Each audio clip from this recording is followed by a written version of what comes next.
क्या देश के रक्षा मंत्री राजनाथ सिंह के गृह क्षेत्र चकिया विधानसभा में होने जा रहा है सबसे बड़ा सियासी उलटफेर?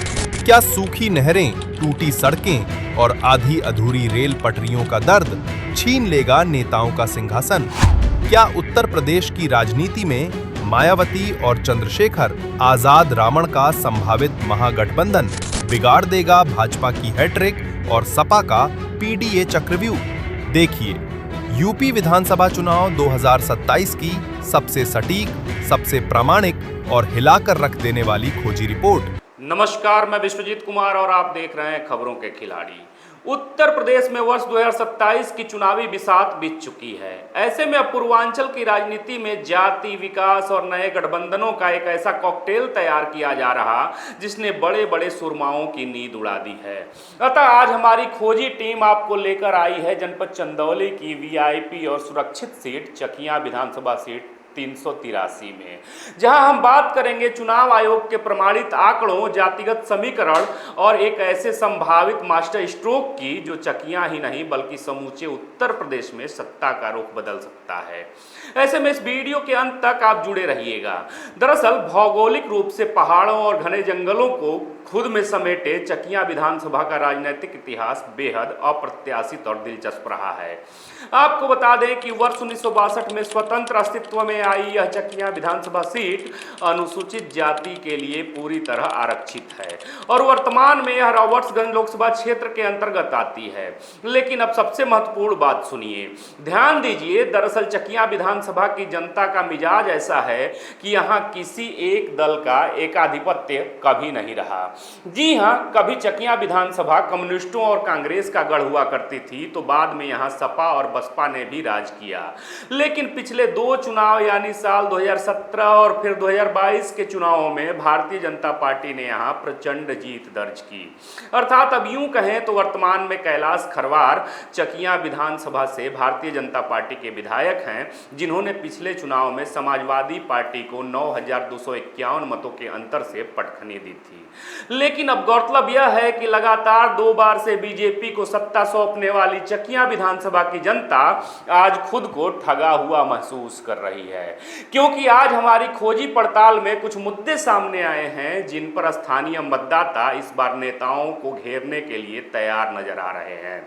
ऐसे में अब बात करते हैं मुद्दा नंबर 1, रेलवे कनेक्टिविटी का पुराना दर्द। क्योंकि गौरतलब है कि एशिया का सबसे बड़ा रेलवे यार्ड यानी पंडित दीनदयाल उपाध्याय जंक्शन इसी जनपद चंदौली में है, लेकिन इसके बावजूद भी चकिया विधानसभा के लोगों ने आज तक अपने क्षेत्र में रेल की पटरी नहीं देखी है, जिसका नतीजा है कि चकिया विधानसभा की जनता को ट्रेन पकड़ने के लिए आज भी 40 किलोमीटर दूर भागना पड़ता है। वहीं मुद्दा नंबर 2, सिंचाई का भीषण संकट। क्योंकि यहाँ मूसा खाड़ और चंद्रप्रभा जैसे विशाल बांध होने के बावजूद भी लतीफ शाह नहर प्रणाली के अंतिम छोर यानी टेल तक पानी नहीं पहुँच पाता, जो किसानों के सीने पर सांप लौटने जैसा है। इसके अलावा यहाँ स्वास्थ्य व्यवस्था खुद वेंटिलेटर पर नजर आती है। जी हाँ, ग्रामीण अंचलों विशेषकर नौगढ़ के अंदरूनी इलाकों में स्वास्थ्य केंद्र जर्जर नजर आते हैं, जिसका नतीजा है कि हर छोटी बड़ी बीमारी में मरीजों की किस्मत में सिर्फ एक ही शब्द लिखा होता है, वाराणसी रेफर। साथ ही साथ यहाँ उद्योगों की कमी, युवाओं का दिल्ली मुंबई पलायन, जर्जर सड़कें, बिजली कनेक्टिविटी और पेयजल की विकट समस्याएं भी इस बार चुनाव में सबसे बड़ा मुद्दा बनने जा रही है। बहरहाल अब बात करते हैं चकिया विधानसभा सीट पर जातिगत समीकरण की। तो गौरतलब है कि चकिया विधानसभा में जीत का रास्ता लगभग 3.7 लाख मतदाताओं के जातीय चक्रव्यूह से होकर गुजरता है, जिसमें दलित मतदाता लगभग 50,000 से 60,000 की संख्या में है। अर्थात चकिया विधानसभा का सबसे बड़ा और निर्णायक वोट बैंक SC/ST समुदाय है। इसके अलावा यहाँ यादव और मुस्लिम समीकरण तकरीबन 55,000 से 65,000 की संख्या में है, जो समाजवादी पार्टी के कोर वोटर माने जाते हैं, जबकि मौर्य और कुशवाहा लगभग 25,000 हैं, जो चुनाव में हमेशा साइलेंट किंग मेकर की भूमिका निभाते हैं। वहीं सवर्ण मतदाता यानी क्षत्रिय, ब्राह्मण और वैश्य वर्ग लगभग 40,000 की संख्या में है, है जो रक्षा मंत्री राजनाथ सिंह के प्रभाव के चलते, उनका गृह क्षेत्र होने के चलते भाजपा का सबसे मजबूत आधार स्तंभ माना जाता है। इसके अलावा राजभर और अन्य पिछड़ी जातियां जैसे बिंद, पटेल, कोल, चौहान यहां तकरीबन 40,000 की संख्या में हैं, जो अपनी स्थानीय प्राथमिकताओं और मुद्दों के आधार पर हमेशा पासा पलट देते हैं। लेकिन अब जरा रुकिए और ध्यान से सुनिए, क्योंकि अब वर्ष 2027 के इस रण क्षेत्र में पर्दे के पीछे एक ऐसा मास्टर स्ट्रोक खेला जा रहा है जो भाजपा और सपा दोनों के समीकरणों को धुआं धुआं कर सकती है। जी हां, अब सूत्रों के अनुसार राजनीतिक गलियारों में इस बात की चर्चा बेहद गर्म है। चर्चा है कि यदि मायावती की बहुजन समाज पार्टी और चंद्रशेखर आजाद रावण की आजाद समाज पार्टी कांसीराम का संभावित चुनावी गठबंधन हो जाता है, तब चकिया में आखिर क्या होगा।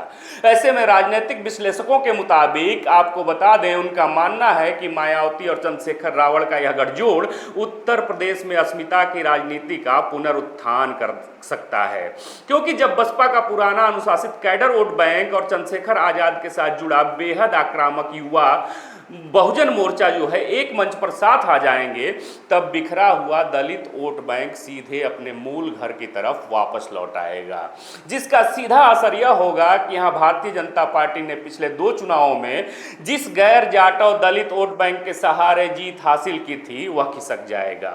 वहीं दूसरी तरफ समाजवादी पार्टी जो अपने पीडीए फॉर्मूले के दम पर दलितों और मुस्लिम युवाओं को साधने में जुटी हुई थी, अब उसके चक्रव्यूह के भी परखच्चे उड़ जाएंगे। अर्थात अब यूं कहें तो चकिया विधानसभा में मुकाबला आमने सामने का नहीं बल्कि पूरी तरह एक तरफा भी हो सकता है। ऐसे में अब निष्कर्ष के तौर पर देखें तो चकिया विधानसभा सीट का यह सियासी अखाड़ा पूरी तरह तैयार है, जहां एक तरफ भारतीय जनता पार्टी के सामने अपने विकास के दावों के दम पर जीत की हैट्रिक लगाने की चुनौती है, तो वहीं दूसरी तरफ समाजवादी पार्टी अपने एंटी इनकम्बेंसी नैरेटिव और पीडीए फॉर्मूले के भरोसे अपनी खोई जमीन वापस पाना चाहती है। लेकिन इन सबसे अलग अब मायावती और चंद्रशेखर आजाद के संभावित गठबंधन की सुगबुगाहट ने पूर्वांचल के बड़े बड़े धुरंधरों के पसीने छुड़ा दिए हैं।